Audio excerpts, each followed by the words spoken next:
It was a political event that was meant to overthrow the constitution and the existing governance of this country, Mr. Speaker. Mr. Speaker, you can see the way people have been mobilized. We have been demonstrating since independence, especially people like me who belong to ODM. Mr. Speaker, when you want to demonstrate nationally, you allow everyone to demonstrate in their respective areas, in their respective counties and sub-counties. You don't move people from one county to come to Nairobi to demonstrate. That kind of ethnic mobilization that we saw yesterday was something else. It was a demonstration, Mr. Speaker. Why do you carry people all the way from Kiambu, from Thika Road, from up there, Thika, Muranga, Georgia, to bring them to Nairobi to demonstrate, as though there are no people living in Nairobi, Mr. Speaker? What happens if I had to carry people from Migori and Homa Bay to bring them here to demonstrate? Mr. Speaker, what happened yesterday was ethnic mobilization to fight and overthrow the Constitution of the Republic of Kenya. Mr. Speaker, Kenyans are being lied to. Kenyans are being told that this is a Gen Z demonstration, Mr. Speaker. I want to prove to Kenyans that there was no Gen Z demonstration because colleagues of ours were used to mobilize people to come and demonstrate in Nairobi. We know Honorable Kakuya, Honorable Major Dong, Honorable Manzo in Mwote, all were mobilized to bring goons and people to Nairobi, Mr. Speaker, to make sure that there is problem with this country, Mr. Speaker. Mr. Speaker, let me have my say, you will have yours. Mr. Speaker, this is what happened.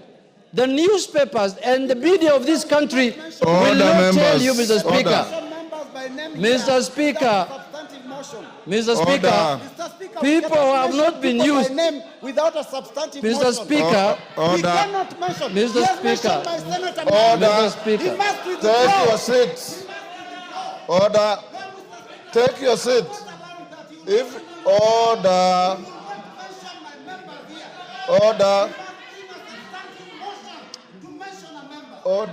Robert Mbui. Order, Robert Mbui. Take your seat. That is not how to make your point. Take your seat. Take your seat. Robert Mbui, take your seat. Order, members. Order, members. Order, members. Robert Mbui. Order, members. Honorable Robert Mbui. Order. Order, honorable members. Honorable Robert Mbui. The Speaker knows only too well what the standing orders say. In fact, I drafted them. And I don't need you to raise your voice and bang tables for me to enforce them. He was in the middle of a statement and I was going to stop him. So far, he had not order. I need no assistance from any one of you. Honorable Robert Mbui, you have a point, but you can prosecute it honorably and decently. All you needed to do was rise on a point of order and say what you are saying without belligerence, without banging tables, and the way you are behaving is like you are going to go physical with your colleague. That is not you. That is not you. Honorable Junet, you only mention your colleagues adversely after you have brought a substantive motion to the House. Saying that members were involved is sufficient. Go ahead. Mr. Speaker, why do I say so? Mr. Speaker, the media of this country, Mr. Speaker, will tell you that the demonstrations were organized by Gaucho. They will tell you the demonstrations were organized by Gaucho. They will tell you they were organized by Matakwei. They will tell you the demonstrations were organized by Sakaja. They will not tell you the real culprits, the people who are organizing these demonstrations, Mr. Speaker. So it is incumbent upon us as people who have to discuss matters of national importance, Mr. Speaker, to tell Kenyans the truth, Mr. Speaker. Mr. Speaker, what happened yesterday was very clear. Mr. Speaker, It was not a Gen Z demonstration. It was a demonstration that was organized politically in this country, Mr. Speaker. And you can see where it happened. It took place in Nyeri. That is where Rigathi Gachagua comes from. It took place in Madira. It took place in Kisii. Mr. Speaker, the standard that has been set, the standards that has been set by Rigathi Gachagua in this country is that if you want to qualify to become a presidential candidate in his so-called opposition alliance, you must do as much demonstrations as you can. He has given them a benchmark that for you to qualify to become a presidential candidate in their team, you must cause anarchy and you must do demonstrations, and that is how you are going to qualify to become one, Mr. Speaker. And destroy property. Mr. Speaker, this ethnic mobilization in this country must end. Demonstrations must be for all Kenyans. Why do you destroy the property and the livelihoods of your own community, Mr. Speaker? Mr. Rigathi Gachagua. Mr. Speaker, you can see the kind of planning that has been put into this matter. You can see the kind of money that has been paid to this matter, Mr. Speaker. Mr. Speaker, we must call a spade if we are to save this country, Mr. Speaker. Mr. Speaker, I am standing to move them. Mr. Speaker, yes. My second point. Order. Yes, Wanjiku Moya, what is it? Honorable Speaker, you just ruled a few minutes ago that Honorable Junet should substantiate when he's mentioning the names of persons on this floor. Was Honorable Rigathi in Homa Bay? Was Honorable Rigathi in Mombasa? Was Honorable Rigathi in Kakamega? Was Honorable Rigathi everywhere? Order. Order, Honorable Wanjiku. Gone. Order. Gone.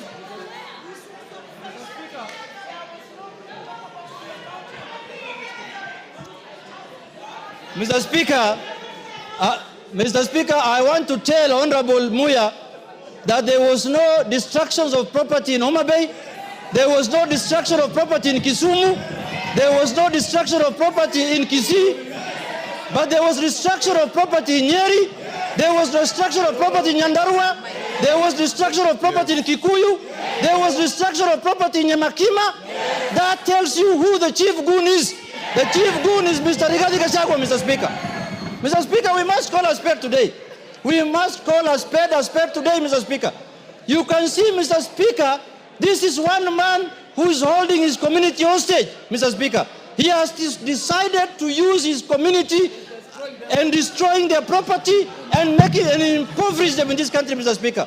This is the Lord of poverty.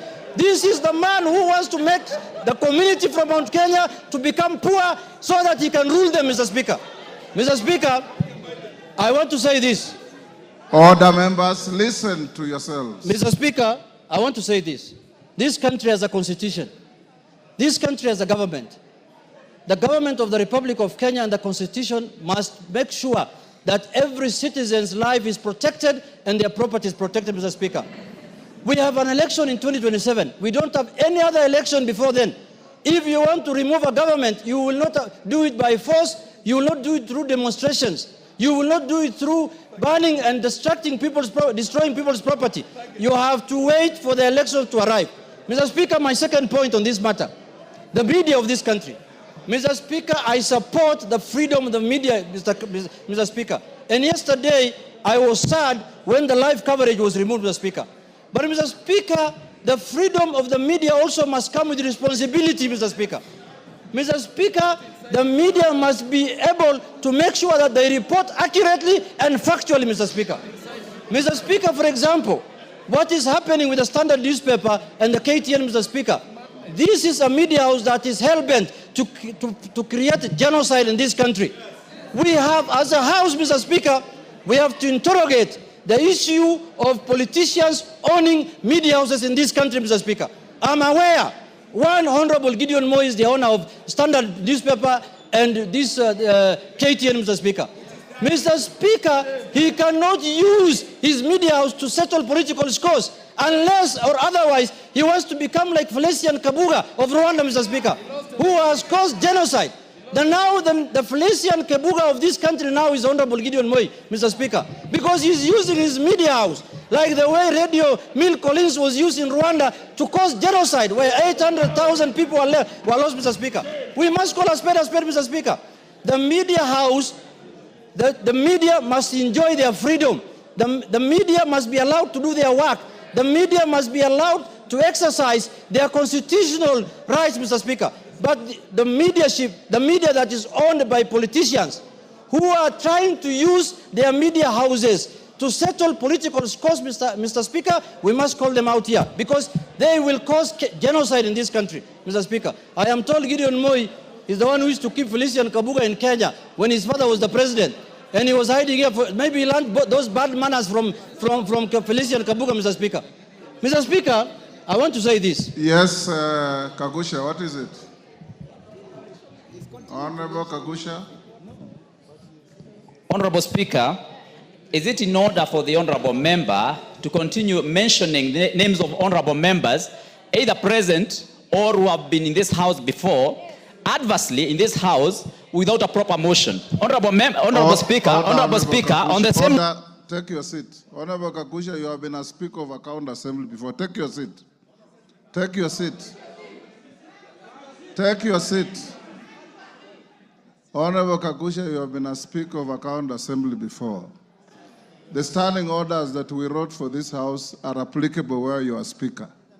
When he mentioned sitting members of Parliament and Robert Moi protested, I stopped him. Order. Order. Honorable Kagusha, as a first-term MP, if you think you'll gain traction by being sent out of the House, I will not send you. Just take your seat and become and participate in debate. You want to speak, I'll give you an opportunity. But don't be rowdy.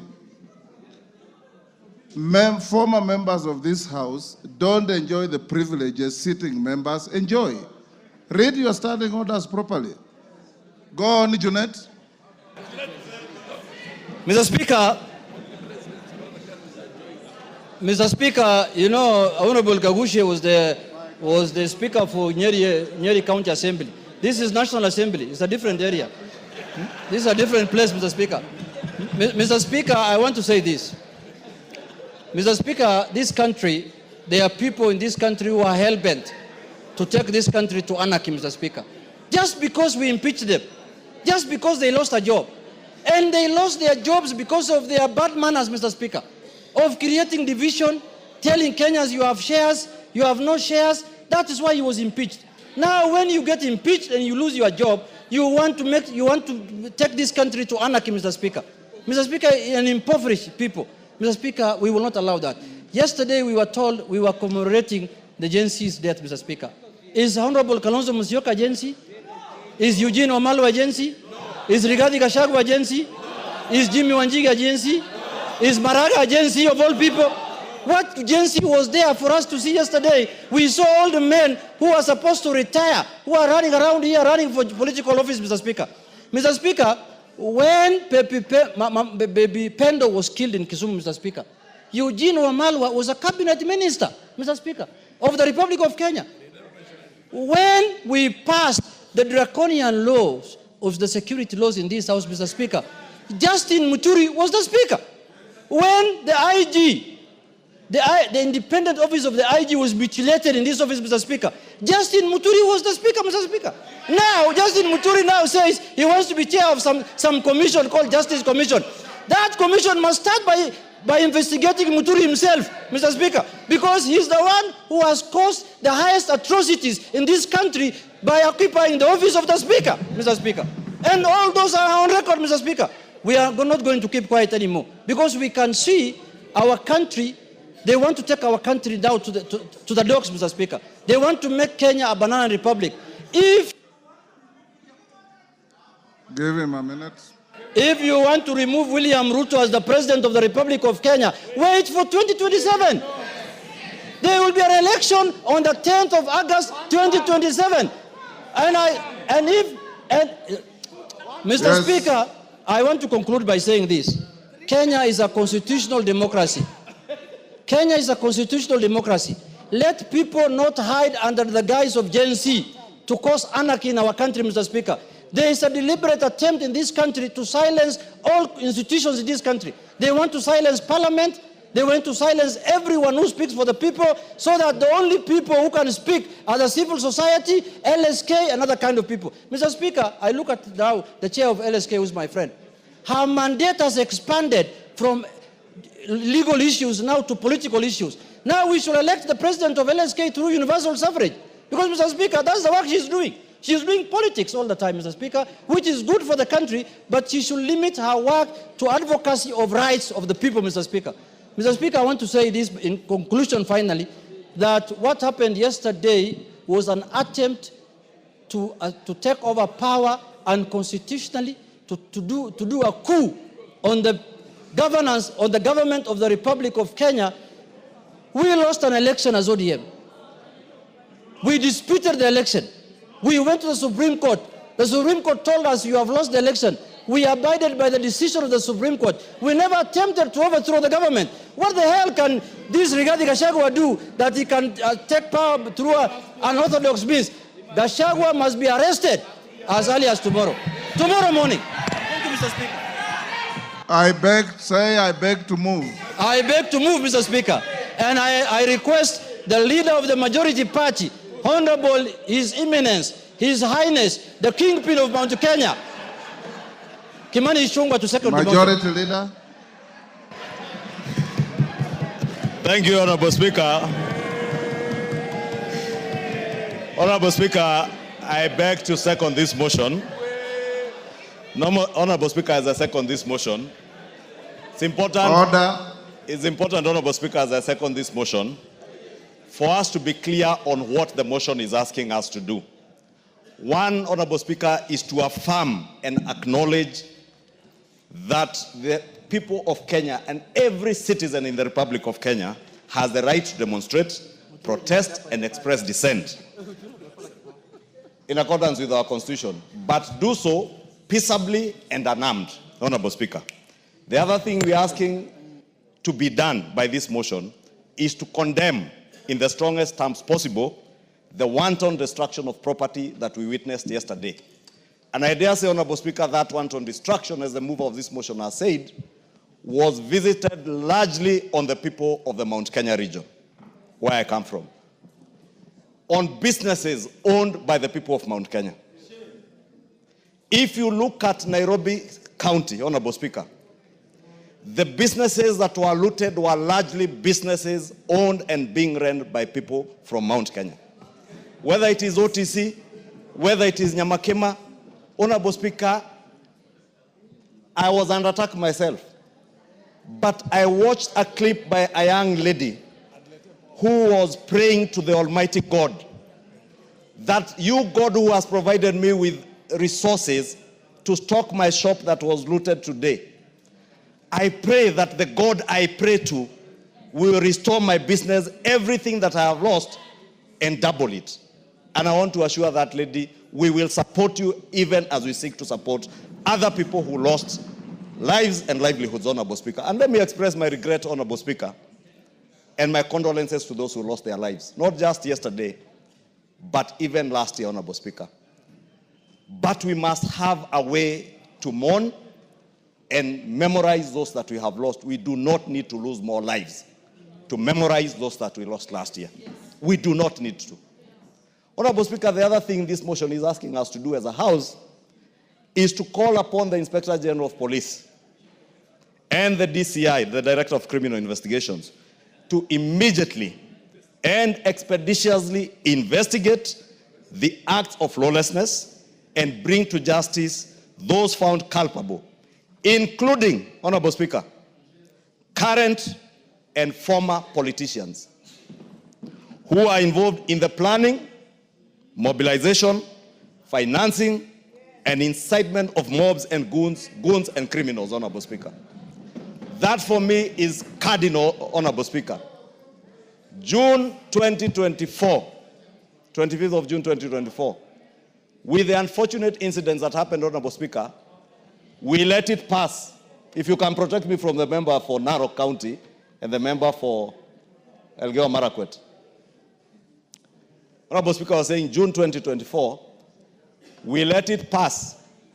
And 2 sitting members of this House who are being investigated by the Director of Criminal Investigations rushed to court, obtained orders to stop their arrest, following information that the DCI had that they were involved in the mobilization of goons that looted from the people of Mount Kenya in Nairobi, including the burning down and deaths of Kenyans at the Sunbeam building somewhere along Kimathi Street, Honorable Speaker. They continue to be protected by the judiciary, Honorable Speaker, through that court order. Court orders using anticipatory bails cannot be into perpetuity, Honorable Speaker, because we are breeding impunity through these conservatory and preemptive orders, Honorable Speaker. The same characters, Honorable Speaker, are involved in the mobilization, financing, and looting that you saw yesterday, Honorable Speaker. Their chief financier and key mobilizer, Honorable Speaker, yesterday, we lost a court in Kikuyu. The Kikuyu law courts were all raised down and everything looted, including the destruction of court records, including titles deposited in those courts, securities of people deposited in those courts, and criminal records, Honorable Speaker. This acts, as the first part of this motion says, these are not just acts that happen. They are deliberate. They are mobilized. They are being financed by somebody or a group of people who, Honorable Speaker, then rush to court to get protection. Allow me, Honorable Speaker, to speak to the judiciary today. And you know, there's that saying that say when they went for the Gentiles, I kept quiet because I was not a Gentile. When they went for who, I kept quiet because I was not who. When they came for me, there was nobody left to speak for me. The impunity we started breeding last year, Honorable Speaker, is what is destroying this country today and destroying the fabric of the country that we call Kenya. Honorable Speaker, it's not just the law courts that were destroyed in Kikuyu. The DCC's office was also raised down. I've said the law courts, the sub-county, the county offices, including graders and machinery of the county government of Kiambu that help our people to do their roads, and county records, including our own property records in those offices, Honorable Speaker. The people doing this, Honorable Speaker, and that is my greatest concern, and that's why I alluded to what we are calling upon the DCI and IG to do, is that people are being ferried from Limuru and Dagoretti into Kikuyu and some as far as Kiambaa and Juja to come and visit the wanton destruction that you saw yesterday. Honorable Speaker, I am growing old, but I am not older than my father. My father is 105 years old, with a wife who is 85 years old, my mother, Mary Mombi.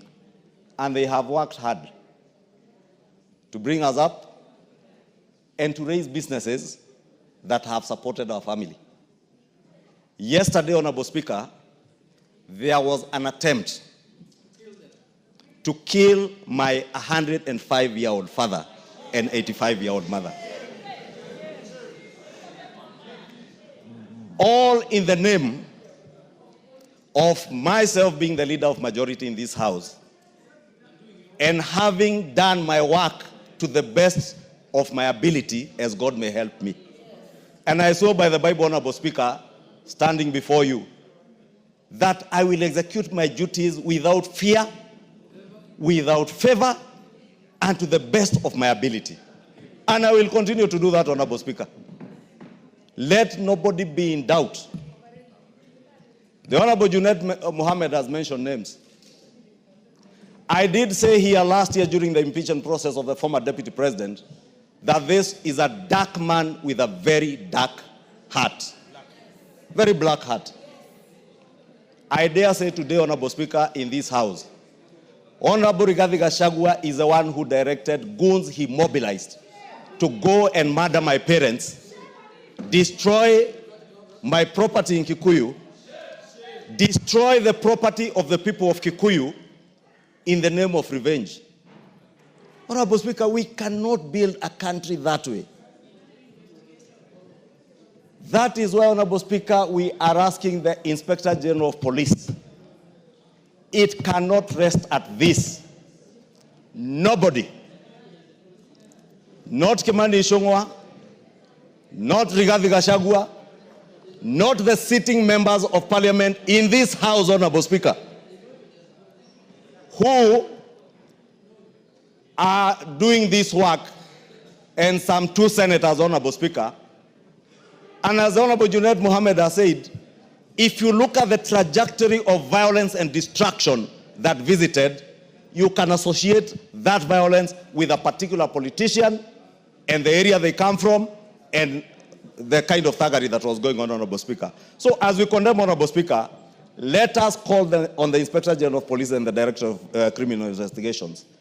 Anybody involved in this criminality, whether it is Kimani Ichung'wah, whether it is Junaid Mohammed, whether it is Rigathi Gachagua, whether it is Jane Kehara, whether it is Kaluma, whether it is Ngogoyo, whether it is Major Dong, whether it is Kakuya, whether it is Senator Medho, investigate each and every one of them without fear or without favor, and whoever is culpable, bring them to book, Honorable Speaker.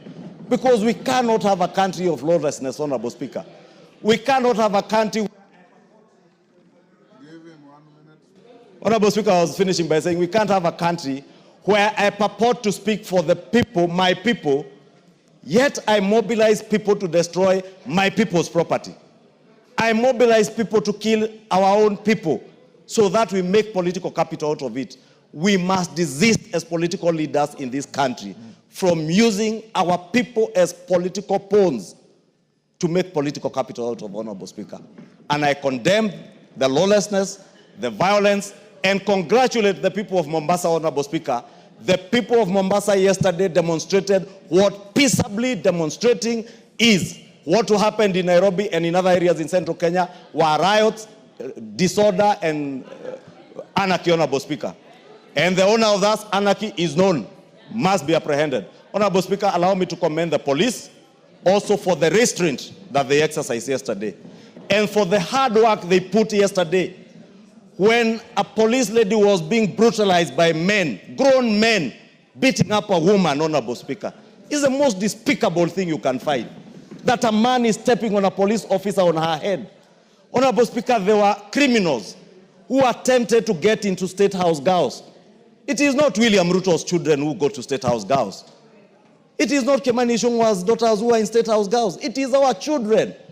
Why would anybody mobilize criminals to attack young schoolgirls in a school? I commend the police for protecting State House girls, protecting other lives and property that they protected yesterday, Honorable Speaker, and call on them to take action on the financiers, the mobilizers, and those particular criminals and those who want to drive our country to anarchy. And we tell them, resounding as a house, we shall not allow our country to be driven to anarchy by bloodthirsty people, bloodthirsty politicians who have no agenda, who have no vision for Kenya, who can only harp on Gen Z. A Gen Z, a generation, they are neither a Gen Z, nor do they have children in their houses who are Gen Zs, Honorable Speaker. I have 2 Gen Zs in my house. I know what these children want. Those who are just harping on Gen Zs and riding on their wave, Honorable Speaker, are only trying to take advantage of a desperate generation of young Kenyans. Let us desist from doing that, Honorable Speaker, and I beg to second. Order, honorable members. Those on their feet, take your seats. Honorable members, I now propose the question, which is that appreciating that Article 37 of the Constitution guarantees the right to assemble, demonstrate, and present petitions to public authorities peacefully. Further appreciating that on Wednesday, 25th June 2025, order, members. Order, Martin. I think in the induction we told you that however pressed you are, when the Speaker is on his feet, you maintain studious silence. Further, appreciating that on Wednesday, 25th June 2025, sections of the population participated in public demonstrations and protests in various parts of the country.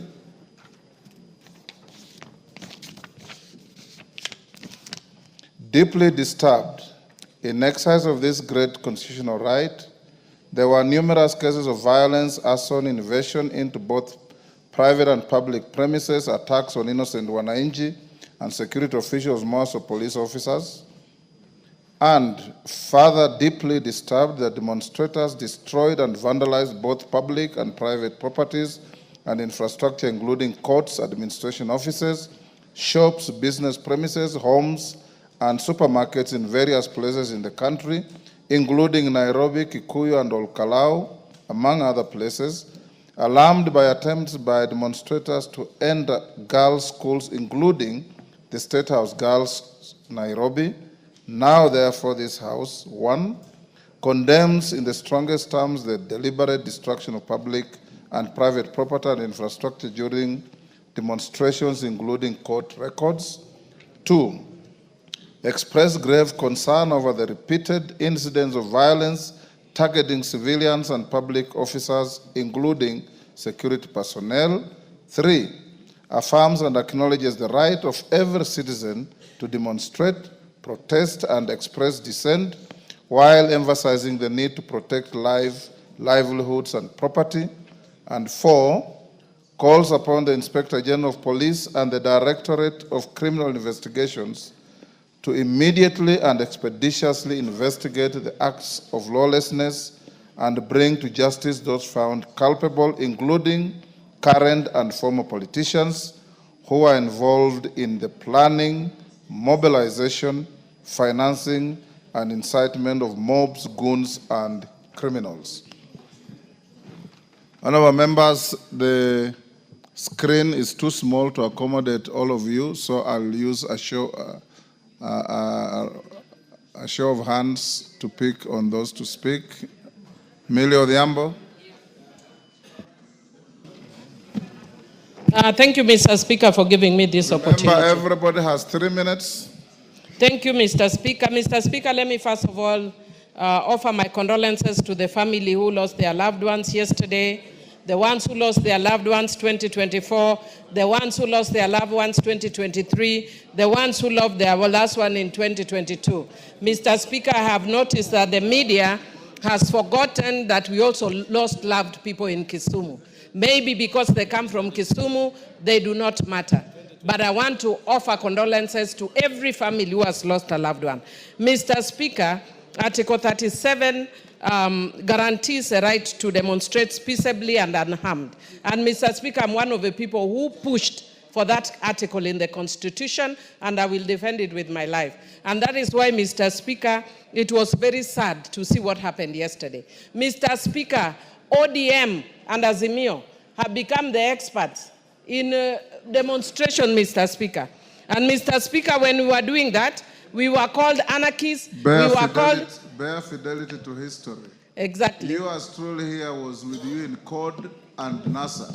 Yes, Mr. Speaker. So it's not just ODM. No, I've said ODM and Azimio and NASA. Yes. And CORD and all those. But the constant one is ODM. Mr. Speaker, for me as Millie Odhiambo, I can't cheat you. I thank God that I'm resting, Mr. Speaker. I don't think people understand what it means to go to the streets. I understand when the Gen Zs are writing letters to their parents saying may not come back. I would tell my husband that because they didn't know I'd come back. So let us be. You called us names, Mr. Speaker. You called us names. You said we are anarchists and all that, Mr. Speaker. Mr. Speaker, but who is God? God creates balance. Mr. Speaker, you called us names when we were fighting for the same rights you are fighting for. Mr. Speaker, now, or that you said to be fighting for. Mr. Speaker, now instead what you are telling us is that Baba is eating and observing table manners. Mr. Speaker, if you can give me 1 minute, Mr. Speaker, because I was interrupted, or 2 minutes. Mr. Speaker, it's difficult to be Baba. You are damned if you do, damned if you don't. So, Mr. Speaker, we are only learning from the best. You have observed table manners since independence. Let people from the lake also observe table manners. For once, let us also observe table manners. And take over, and I've heard people saying that in terms of demonstration, you've overtaken Baba, that we've been lying, that we want to, that no. I am glad to note that you have overtaken us. Please do it excellently. But Mr. Speaker, I want to say one thing, if you would allow me. Mr. Speaker, as a women's rights activist, Mr. Speaker, yesterday I left my house, not caring for my life. I went to State House when I saw on social media that State House was under attack. State House girls. Give her 1 minute. Thank you, Mr. Speaker. When I saw State House girls was under attack, Mr. Speaker, I didn't care for likes. I condemned when the policewoman was under attack. Mr. Speaker, we cannot allow such things. Mr. Speaker, where we are attacking women, and then, Mr. Speaker, today in the morning in the WhatsApp group of FIDA, I saw something very disturbing, that women were being removed from motorcycles, they were being gang raped, and they were being, even in our time with our excellence, even when we were infiltrated, that has never happened. Never. Mr. Speaker, I said this and people condemned me as a Christian. Come, let us reason together. It's not about who is winning. This country belongs to all of us. Thank you. George Murugara. Thank you. Thank you very much, Mr. Speaker. Mr. Speaker, allow me also to...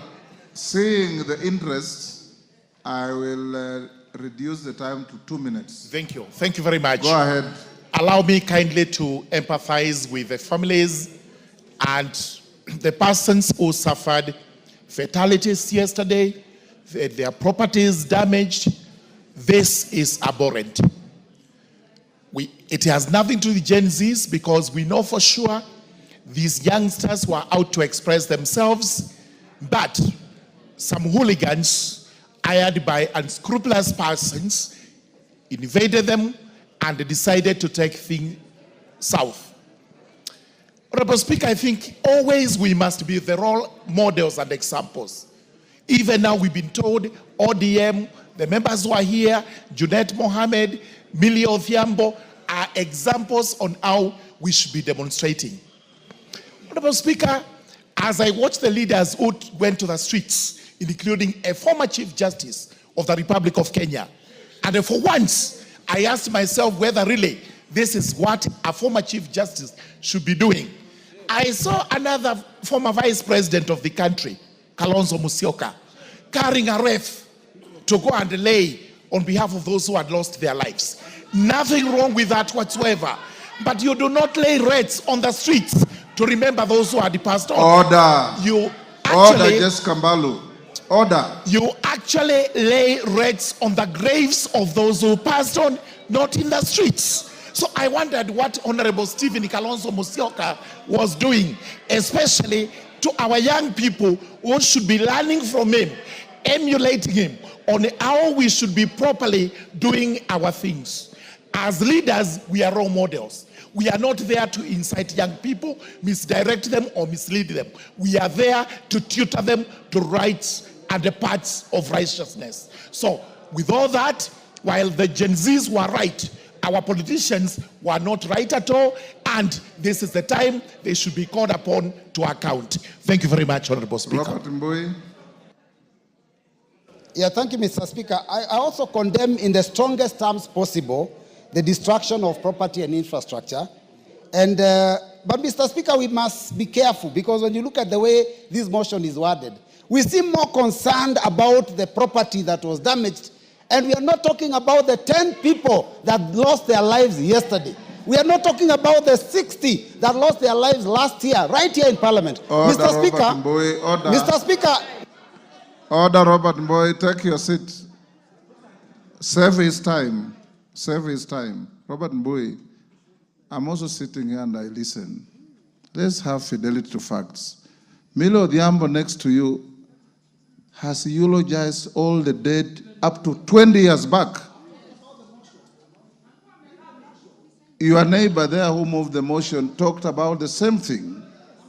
Kimani Ichung'wah talked about the same thing. So let's bear fidelity to facts.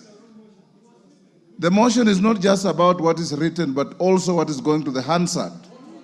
Go ahead. Mr. Speaker, your time was saved, so you have not lost. Mr. Speaker, the motion is very clear. It doesn't actually talk about the 60 that were killed last year. It doesn't talk about the 10 that were killed yesterday. It talks only about the destruction of property. So, Mr. Speaker, it's important. It's very important that we be careful about this issue. Mr. Speaker. Yes, Junet. Mr. Speaker, is my deputy, who is not behaving very well also. Mr. Speaker, is he in order to mislead the House that we are in demonstrations, we have only lost 10 people, 60 people, when he knows very well we were with him having sufrias on our head, and we lost over 100 people on the road, Mr. Speaker, and he was part of us that time. Why is he not talking about those ones? Or because they are Luos, Mr. Speaker, and their lives don't matter. Luo lives don't matter in this country, Mr. Speaker. Mr. Speaker, the minority leader knows that we also lost people from our region during all those demonstrations. So it's not about tribe. Mr. Speaker, we have to be careful not to trivialize a very serious thing. Now, Mr. Speaker, my concern is this, that this regime, unfortunately, seems to be curtailing rights that are enshrined in our Constitution under Chapter 4. Mr. Speaker, the first one is the freedom to demonstrate, Article 37. Yesterday, you know that the police were trying to stop our youth from demonstrating, which unfortunately is against the Constitution. Mr. Speaker, the right to life, police bullets have taken so many lives, and that is against Article 26. Mr. Speaker, the freedom for movement, which the minority leader has talked about, that people are coming from other places, is a right under Article 39. And Mr. Speaker, also the freedom of media under Article 34 has to also be respected. These rights are being trampled upon. But Mr. Speaker, more importantly, the reason behind yesterday's function is that we were coming to lay wreaths. Mr. Speaker, you know, you gave us permission. We laid wreaths even with members of this House.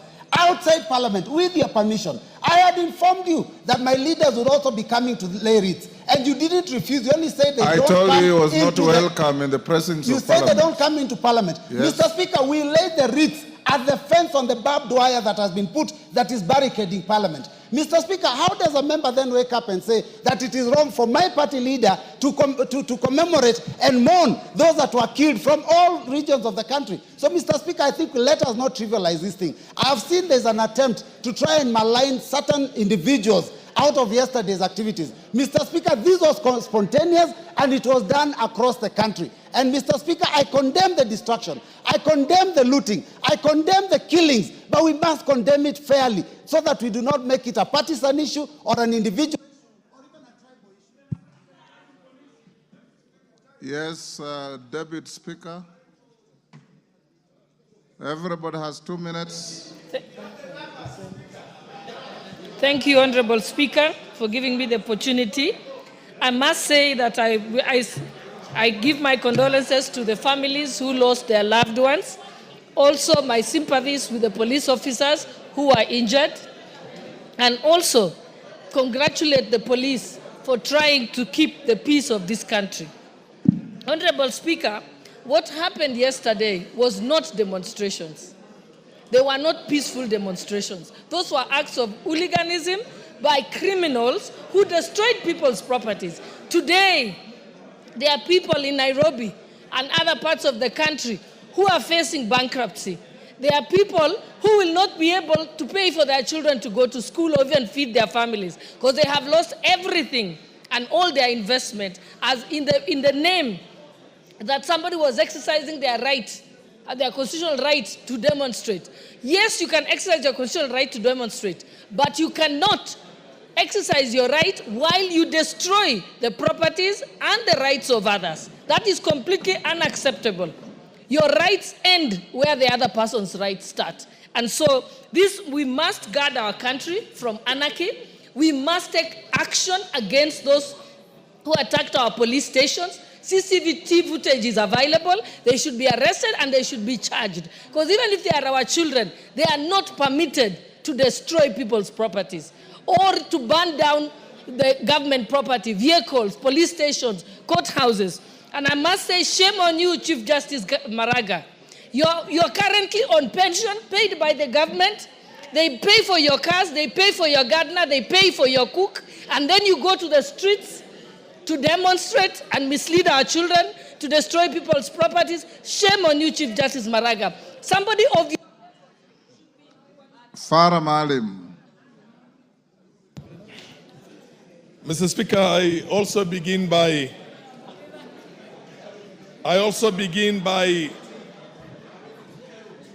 sending my condolences to all those ones who lost loved ones in all the incidents that had happened in this country for a very long time.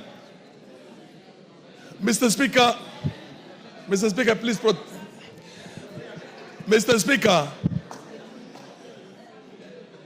there are countries that are autocratic and there are countries that are despotic. There are countries that are ruled by dictators. It is better to be ruled by a despot than to get into a situation of anarchy and chaos and you have a dissolution of that country. Mr. Speaker, the cardinal rule of the executive in this country here, Mr. Speaker, protect me from all this. Order, honorable members. Let's listen to one another. Go on. Mr. Speaker, my message goes out to two people. Anybody who is a dignified, retired politician who is having a pension on the basis of that position he held like a speaker, or anybody or in the judiciary, or a politician who is a former president or a former prime minister and gets involved in these kind of things, we should make a law that makes sure that he does not enjoy those perks again. I respected Maraga up until now, but I've now seen that he is nothing but a chaotic anarchist. Juvenile and many others. Mr. Speaker, they took a bit of my time. Give me 1 minute.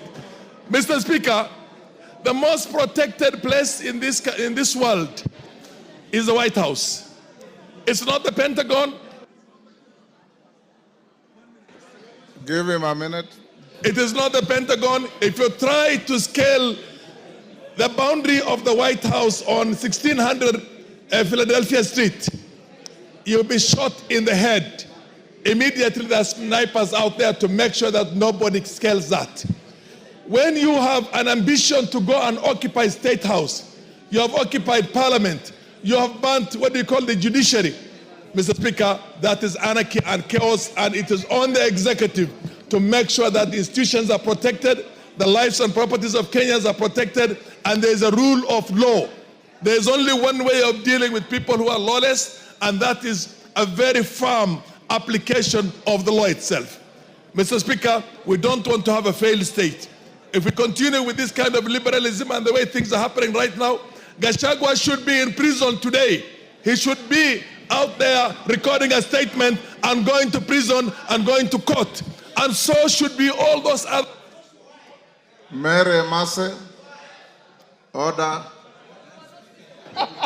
Mary Masse. Thank you, Honorable Speaker. Honorable Speaker, I stand also to condole with the families who lost their loved ones and also wish quick recovery to all those who got injured, including our police officers who are putting their life in line to protect Kenyans and their property. Honorable Speaker, what happened yesterday was very disgusting, despicable to say the least. Honorable Speaker, what we witnessed yesterday was an organized uprising against this country. And we cannot allow this to continue, Honorable Speaker. Honorable Speaker, we've had demonstrations in the past. We have had demonstrations, but the peculiarity of the recent demonstrations is disturbing, Honorable Speaker. Why are they targeting protected areas like Parliament, like State House, Honorable Speaker? Honorable Speaker, I want to support the position by the members who have spoken that these incidents must be investigated thoroughly and all the culprits brought to book, Honorable Speaker. We cannot continue to watch Kenya degenerate into a state of lawlessness and anarchy because we do not have any other country to go to. This is our country. And I conclude by saying, Honorable Speaker, Honorable members, we need to bring an amendment in law to this house where we designate specific places for picketing, so that if you want to picket, there is a designated place for you to go and picket. Not everywhere, and disturbing everyone's peace and disturbing people's businesses and destroying people's property. It's unacceptable, Honorable Speaker. Yes, Kibagendi, what's your point of order?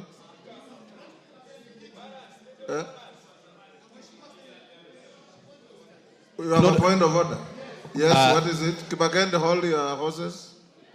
Mheshimiwa Spika, hapo awali tukianza bunge hili ulisema kwamba iwapo kwamba wabunge watajisajili wa kutosha ili turudi kwa ule mswada wa NGCDF, ungesitisha mazungumzo tupige kura.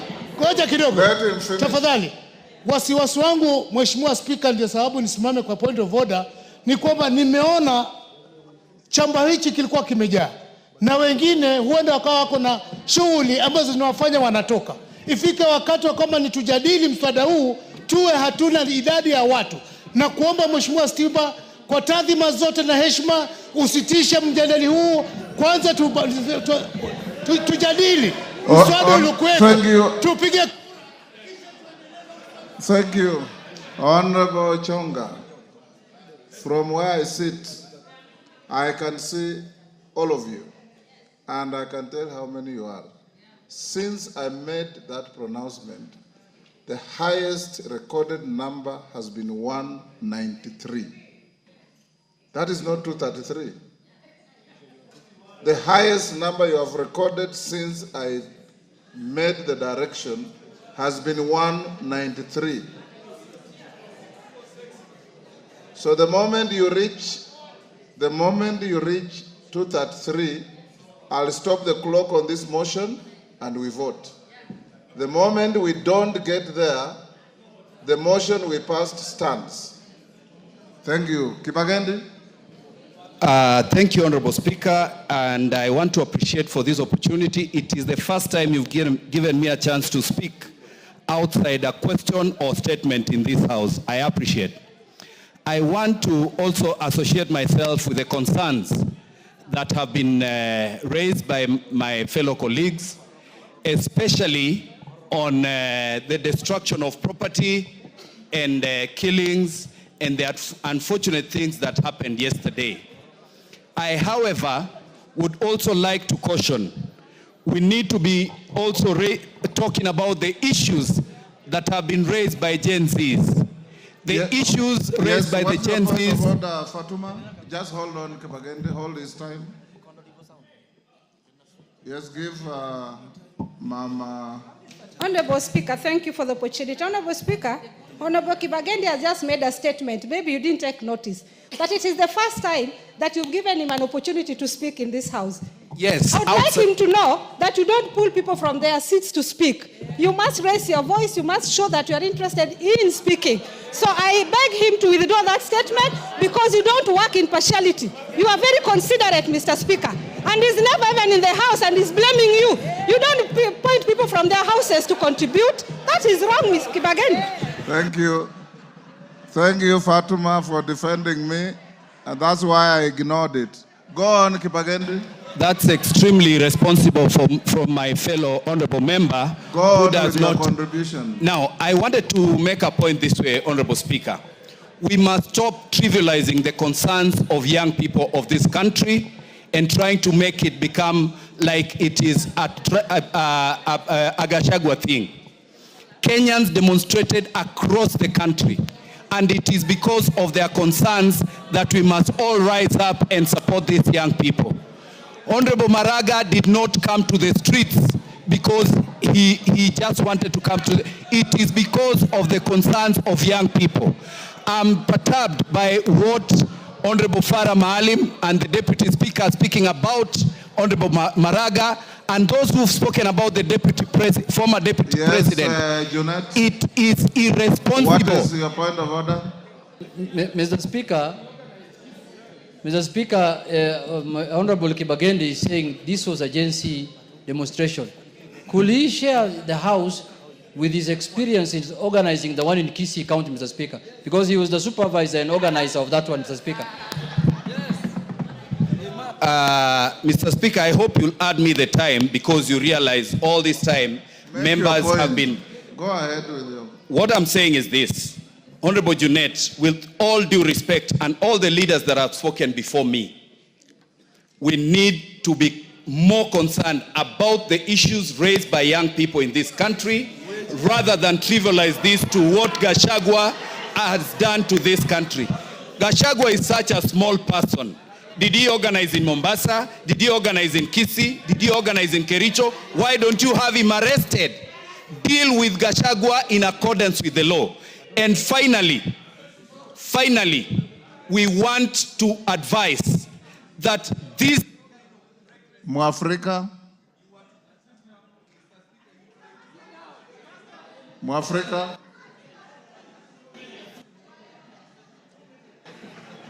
you have 2 minutes. Avoid side shows and just contribute. Mwafrika.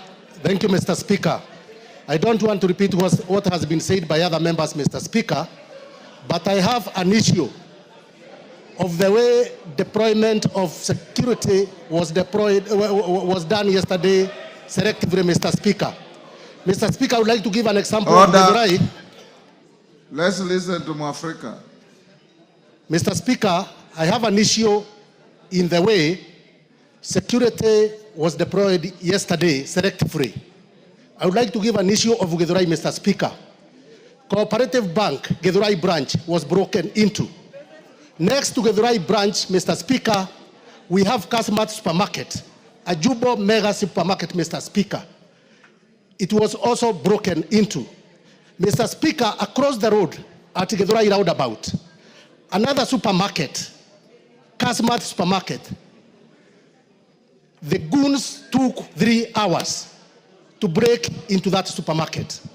Mr. Speaker, I just wondered, there was no even a single police officer at Githurai, Mr. Speaker, to offer the basic security of minimum security services of crime prevention, Mr. Speaker. So, Mr. Speaker, security was deployed selectively, and I will be raising a statement for the police to explain to us where the police officer were, where the goons took 3 hours to break Kasmat Supermarket in Githurai, Mr. Speaker. Thank you, Mr. Speaker. Totienda Molo. Mr. Speaker, as a veteran demonstrator, Yes. I empathize and condole with the families that lost their loved ones. We must say that Article 37 is very clear, the right to demonstrate peaceably and unarmed. But that right does not extend to an attempt to establish government other than by law. Article 3.2 is very clear, and it must be read out that any person, any attempt to establish a government otherwise than in accordance with this constitution is unlawful. We must be very clear, Mr. Speaker. Demonstrations are different from anarchy. What we saw in Mombasa were demos. What we saw in all those other places mentioned in the motion, that was anarchy, and it cannot be tolerated. Mr. Speaker, we condemn the hiring of goons.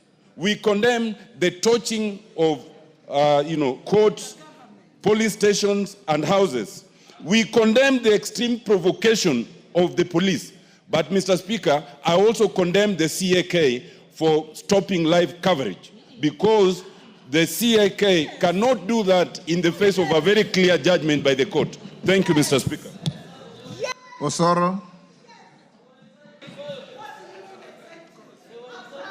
Thank you very much, Honorable Speaker, for also giving me this opportunity to air my views. Order, Mama Machakos. Order. Yes, Osoro. Thank you very much, Honorable Speaker. Honorable Speaker, I have really not lived for long in this planet Earth. It's just nearly about 4 decades. And about 3/4 of such I've lived in the Mount Kenya region.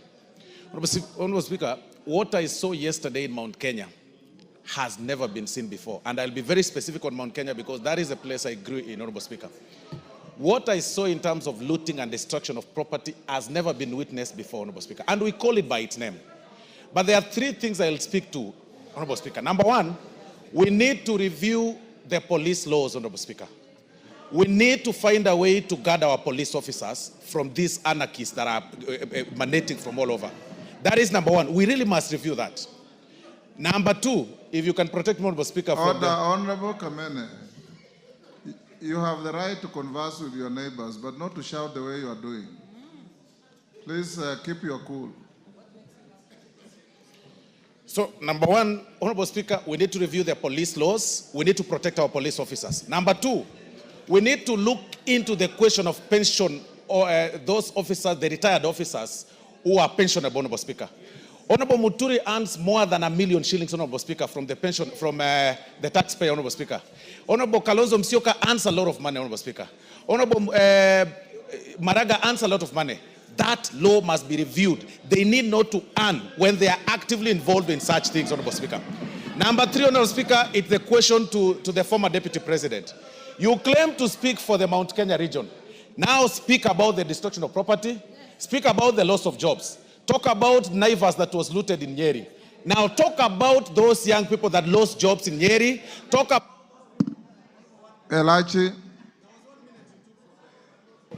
Okay, give him a minute. Thank you very much, Honorable Speaker.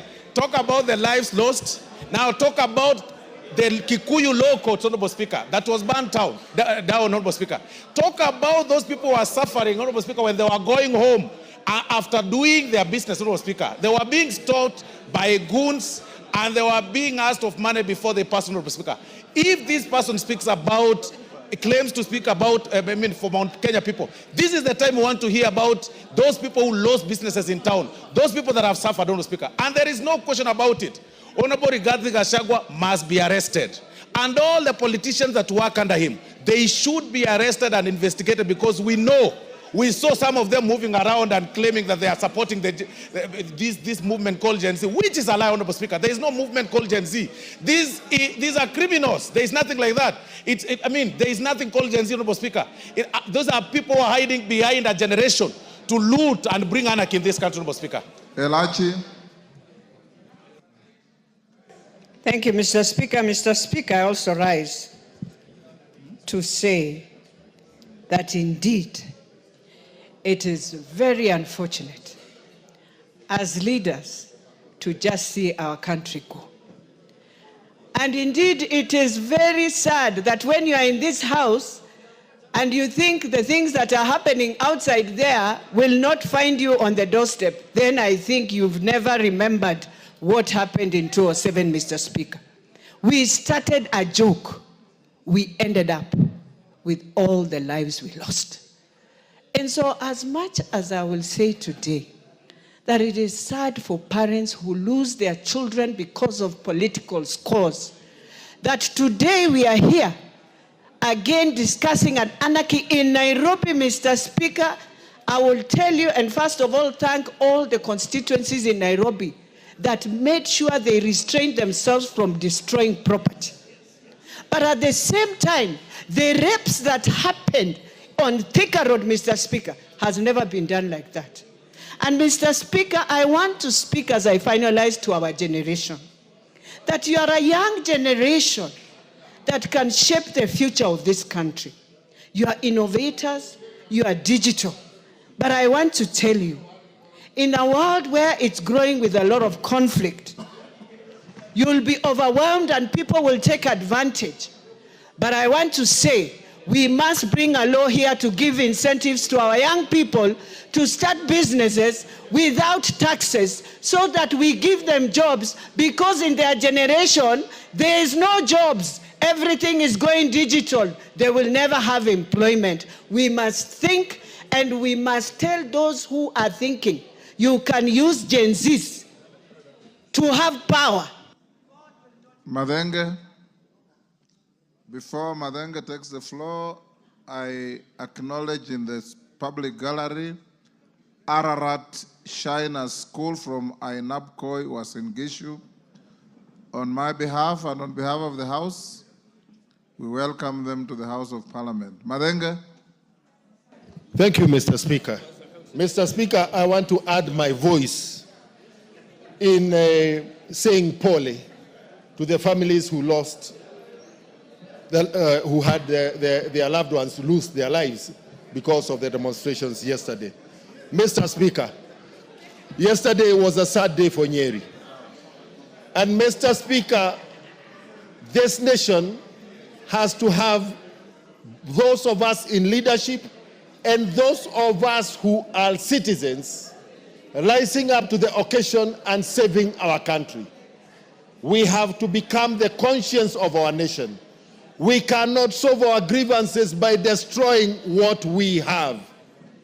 The time has come for a candid conversation. Our young people are speaking, but they must know that this country, to get where it has gotten, it has taken painstaking building. And it is important that we appeal to them that this country belongs to them, but they cannot be able to live in a country that is ruined and destroyed. Mr. Speaker, I pray for moderation across the board, right from those of us sitting in this house who have made statements that only serve to inflame passions and emotions. Mr. Speaker, it is important that we realize that we are standing at a very crucial point. Our country is at crossroads. We must save our country. I plead with all of us that we rise up to the occasion and do what has to be done. Our country cannot get destroyed in our hands and during our time. Mwashako? Is that Mwashako? No. Member for... Yes, take the floor. Yes, the member from Kisii. Barongo. Barongo. Yeah. Yes, my friend Barongo. Give him the mic.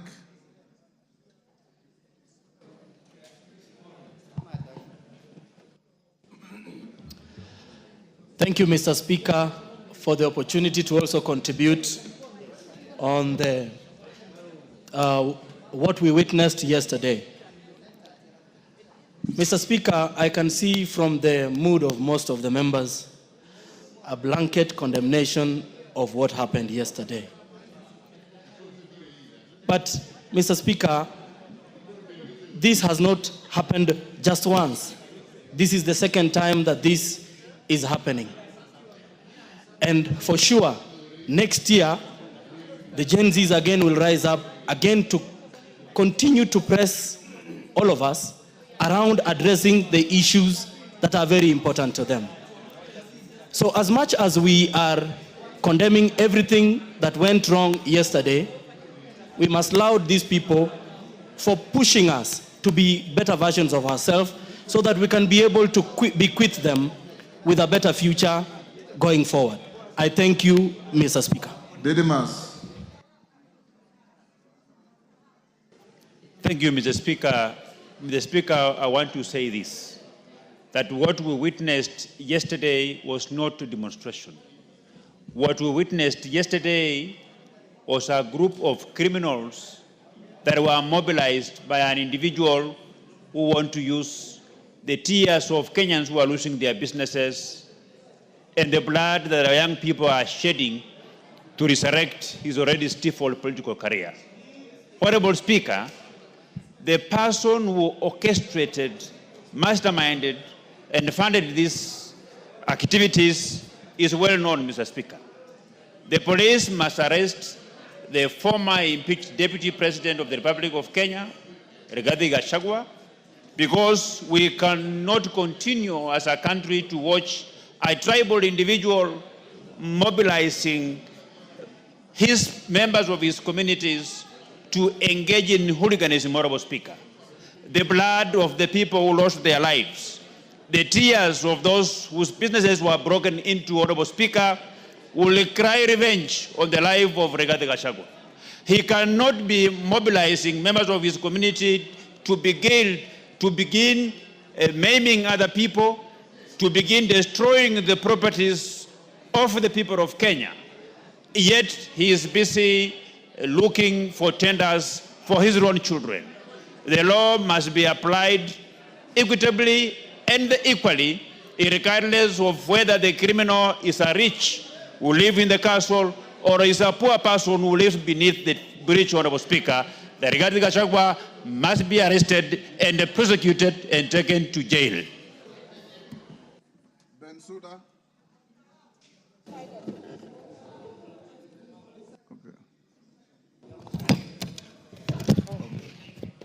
Thank you, Honorable Speaker. I also rise to make my contributions on this motion.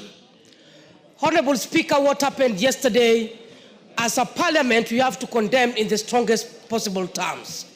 Number one, I want to say that we must rise to a parliament, a nation that solves problems. We must not allow some people to take political scores because we have a little bit relaxed on providing for justice. The justice we are talking about, the families that their children lost their lives. We need to organize for a national prayer, give them compensation, and shame the demons in the broad daylight. Mr. Speaker, number two, the police have tried, and yesterday they exercised restraint.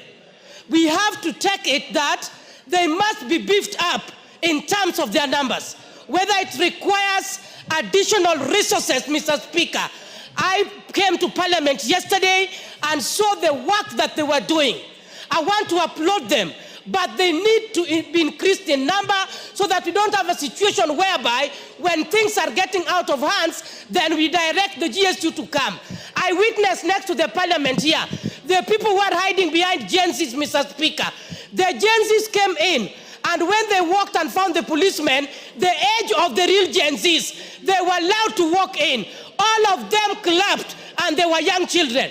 But the ones who are exercising hooliganism, Mr. Speaker, those are not Gen Zs. My third contribution, the women are the largest numbers who lost their properties yesterday, besides the ones who were raped. I could see the ones who are confessing over the television. The majority are the women. Benja. Thank you, Mr. Speaker. I want to join my colleagues in condoling the families who lost their children, Mr. Speaker. Mr. Speaker, as a way of information... I'll reduce to 1 minute now. Mr. Speaker, as a way of information, because I've had members talk here, I was here in the 11th Parliament, Mr. Speaker, and I'm aware we passed a law called Deputy President and other state officers retirement benefits act, Mr. Speaker. And Mr. Speaker, in that act, we are giving the retired Deputy President some salary and vehicles, retired Chief Justice, retired Speakers, Mr. Speaker. But we also said in that act, Mr. Speaker, that for as long as they are not engaged in political activities, Mr. Speaker, they will enjoy that pension, Mr. Speaker. Mr. Speaker, I want now to ask the executive to remove vehicles and salaries from former Vice President Kalonzo Musyoka, to remove vehicles and salaries, Mr. Speaker, from the retired Chief Justice, Mr. Speaker, because they are now engaged in anarchy, they are engaged in politics, Mr. Speaker. The law is there, Mr. Speaker. We only need to execute the law so that we make sure they enjoy the retirement or they play politics, Mr. Speaker. Thank you. Patrick Macau. Thank you, Mr. Speaker. I too join the families of those children who lost their lives and also the policemen who are hurt during the demonstrations. Mr. Speaker, I think as a House, it is high time we listen to ourselves, listen to the young people, and ask ourselves, what's the bigger question? How do we engage these young people? Mr. Speaker, I agree. There could be people who are inciting them. But the bigger picture is how we engage them. Because as a parliament, you know how much we are looked at as though we don't fight for them. Mr. Speaker, I want us to stand up and engage the young people of this nation. And Mr. Speaker, again, I want also when the policemen are out there, when they are controlling these crowds. Mr. Speaker, when I look at yesterday at Matu, 2 people were shot. When you look at the crowds which were at Matu and Wote, compared to Nairobi and other places, 4 people lost their lives. So, Mr. Speaker, I urge even the Sane. Mr. Speaker, the right to demonstration is enshrined in our Constitution.